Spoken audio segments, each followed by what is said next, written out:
Triple news. భారతదేశానికి మొట్టమొదటి ప్రధానమంత్రిగా నెహ్రూ 15 సంవత్సరాలు నిస్వార్థంగా శాంతియుతంగా పరిపాలన అందించాడని బాకారం రవి అన్నారు. ఆయన చూపిన శాంతి మార్గంలో యువత నడవాలని ఆయన ఆకాంక్షించారు. నిజామాబాద్ జిల్లా సిరికొండ మండల కేంద్రంలోని మాజీ ప్రధాని స్వర్గీయ పండిత జవహర్ లాల్ నెహ్రూ జయంతిని మండల కాంగ్రెస్ పార్టీ అధ్యక్షుడు బాకారం రవి ఆధ్వర్యంలో ఘనంగా జరుపుకున్నారు. మొదటగా నెహ్రూ విగ్రహానికి పూలమాలలు వేసి ఘనంగా నివాళులర్పించారు.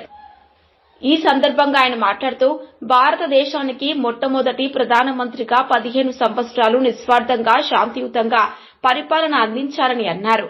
ప్రతి ఒక్కరూ ఆయన చూపిన బాటలో నడిచి దేశ శ్రేయస్సుకు బాటలు వేయాలని ఆయన కోరారు. కార్యక్రమంలో జిల్లా నాయకుడు గొల్ల ఎర్రన్న, కమ్మర్పల్లి ఏఎంసీ డైరెక్టర్ రిక్క ముత్తన్న, మండల ఉపాధ్యక్షుడు జీల మహేష్ యాదవ్, మైనార్టీ మండల అధ్యక్షుడు సయ్యద్ ఆసిఫ్, యావనంది గ్రామశాఖ అధ్యక్షుడు నరేందర్, కాంగ్రెస్ సీనియర్ నాయకుడు దేగాం సాయన్న, సిరికొండ రమేష్, దూమాల గంగారెడ్డి, రాజేందర్ గౌడ్, గొల్ల జనార్దన్, బాలరాజ్ నాయక్, రూప్సింగ్ నాయక్, వంచ మహేష్ రెడ్డి, ఓబీసీ మండల అధ్యక్షుడు నర్సింగ్, పెద్ద వాల్గోడ్ గ్రామశాఖ అధ్యక్షుడు నర్సారెడ్డి, రమేష్ గౌడ్, కాంగ్రెస్ కార్యకర్తలు తదితరులు పాల్గొన్నారు.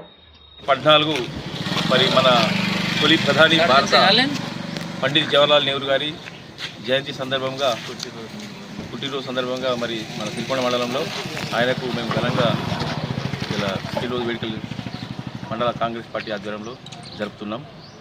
మరి గతంలో మనం చూస్తే మన దేశానికి మొదటి ప్రధానిగా సుమారు 15 సంవత్సరాలు పరిపాలించినటువంటి